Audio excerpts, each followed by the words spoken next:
So, hello, my name is Nick, and this is my game, Mysteria. So, essentially, this is your character sheet.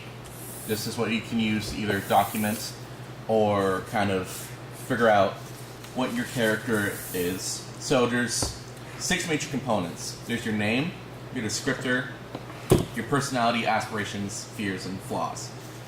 Now, the last 4 don't really play any sort of mechanical benefit. Your name is just what we will call you in game, and as far as your descriptor goes, it provides some light bonuses. Now, before we can go into descriptors, I feel like I should explain the main rules. So, here is your cards. Okay. Resolving almost any situation requires the drawing of these 1 cards. Now, based on what you draw the cards, you might succeed, fail, all that fun stuff, you know, that sort of thing. If you draw a death card, you have 2 options. Mm-hmm. You can either expend one of your luck tokens to pretty much save your own ass, or you can accept your fate and die. So, luck tokens, each character starts with 1 unless stated otherwise, and they either allow you to have a blessed draw or prevent death. Now, a blessed draw is when you draw 2 cards and you have to pick which one of those 2 cards you use. Meanwhile, a cursed draw is the exact opposite. You draw 2 cards and you have to accept, if you draw a failure, you have to accept the failure, and if you draw a death, you have to accept the death, even if you draw a failure. So, in other words, you don't want cursed draws. Okay. The main reason why I'm recording this is because of the descriptors. Once again, it's very minor, and I'm going to expand this later. But the descriptors provide very minor mechanical benefits. There's the gunslinger, investigator, lucky, mechanic, priest, martyr, and cursed one. So the gunslinger pretty much makes it so 2 times a session, whenever you attack an enemy with your gun, you automatically succeed. There's only 2 times per session. The investigator pretty much has advantage on, or blessed draws on investigating cursed items and that sort of thing, haunted things. So more like a ghost hunter. Lucky, you just start with 1 extra luck token. Okay. Mechanic, you have blessed draws based on repairing old machines and that sort of thing. Okay. Priest,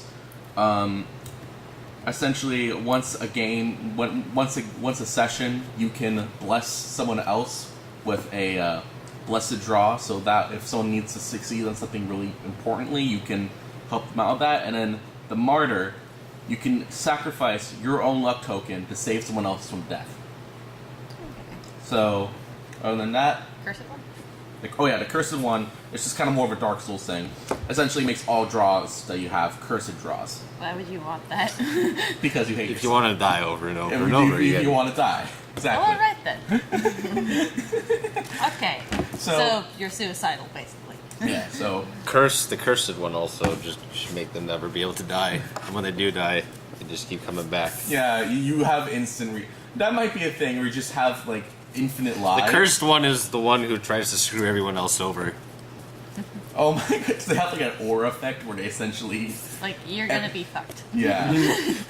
Pretty much. Luck tokens do not function in this aura. Welcome to hell.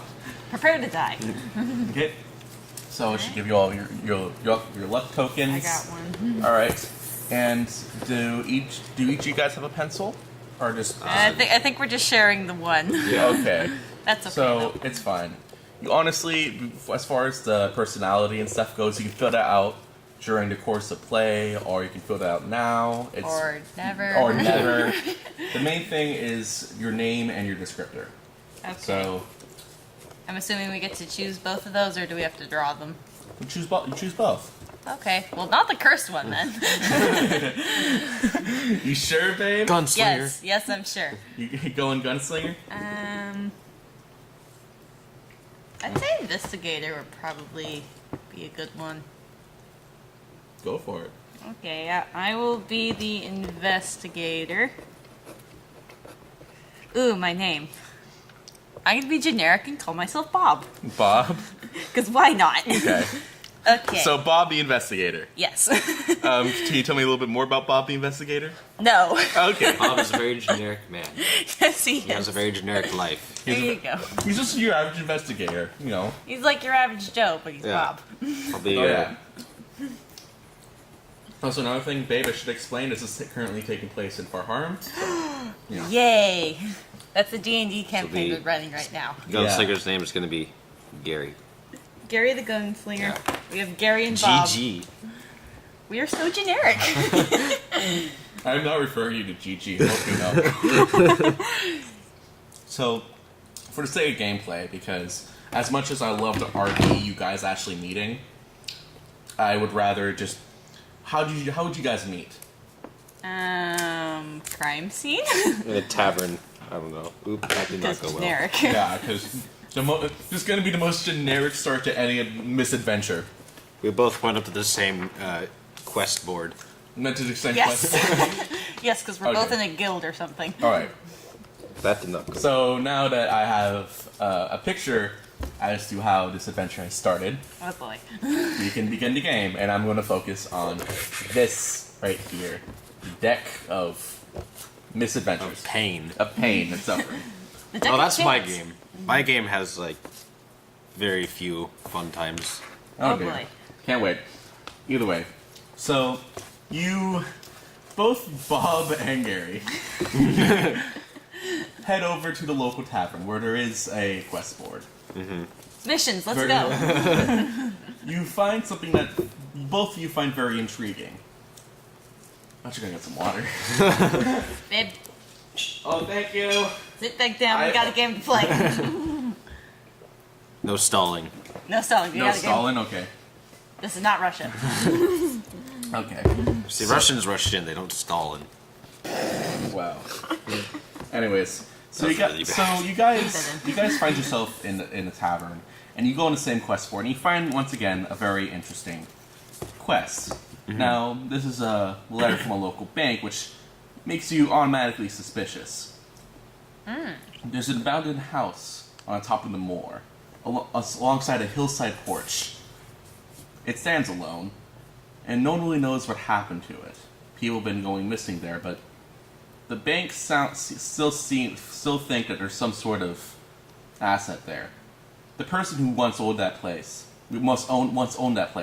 owed a huge debt to them for various reasons.